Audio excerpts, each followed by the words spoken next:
මුළු පාකිස්තානෙම බෑ කියද්දී ශ්‍රී ලංකා ගුවන් හමුදාවෙන් ලෝකයේම හොල්ලපු වීර ක්‍රියාවක්.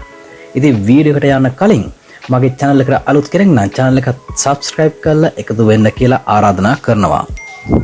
මධ්‍යම අප්‍රිකානු ජන රජයේ සාම සාධක රාජකාරිවල නිරත වෙලා හිටපු සැමිබියානු සෙබළුන් පිරිසකට සන්නද්ධ කණ්ඩායමක් විසින් දරුණු ප්‍රහාරයක් එල්ල කරලා තිබුණා. තත්ත්වය කොච්චර දරුණු වුණාද කියනවා නම් අයහපත් කාලගුණය සහ සතුරු ප්‍රහාර මැද තුවාල ලැබුවන් බේරා ගන්න පැමිණි පාකිස්තාන ගුවන් හමුදා හෙලිකොප්ටර් යානය පවා මේ මෙහෙයුම මග හැරලා තිබුණා.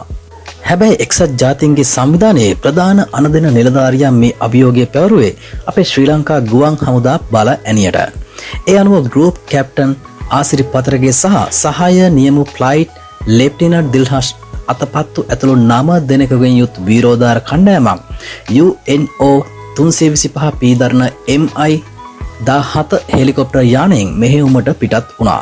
පැය 2 විනාඩි 10ක අඛණ්ඩ පියාසර කිරීමකින් පසුව සතුරන් කොහෙන් තියෙනවද කියලා දන්නේ නැති අතිශය භයානක සටන් කලාපයකට ළඟා වුණු අතර ජීවිත අවදානම නොතකා හෙලිකොප්ටරයේ එන්ජිම පනගන්වා තිබියදීම ඉතා කෙටි වේලාවකින් සාම සාධක බටෙන් ඇතුළු 14 දෙනෙකුගේ ජීවිත බේරා ගැනීමට අපේ වීරවෝ සමත්කම් දැක්වුවා.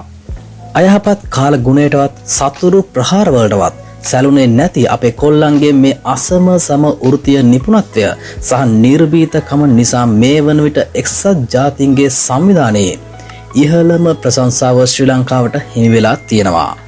අපේ රටේ නම ලෝකය ඉදිරියටම ගෙනිච්ච ශ්‍රී ලංකා ගුවන් හමුදාවේ වීරයන්ට අපේ හදපිරි උත්තමාචාරය.